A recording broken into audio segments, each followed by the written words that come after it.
आसतु जाने केतोटी basic English word. अर्श अर्श को इंग्लिश रे आमे पाइल्स कहबा।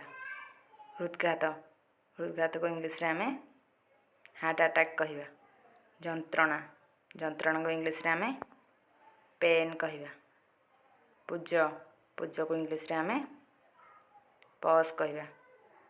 कामल रोग को इंग्लिश रे आमे जंडिस कहबा। पक्षाघात पक्षाघात को आम इंग्लिश रे पैरालिसिस कहबा। हाई मारिबा हाई मारिया को इंग्लिश रे आमे यॉन कहबा। हेउड़ी मारिबा को इंग्लिश रे आमे ब्लीच कहबा। हाकुटी मारिबा को इंग्लिश रे आमे हिकअप कहबा। एपरि आहुरी वीडियो पाइबा पई एई चैनल को सब्सक्राइब करंतु।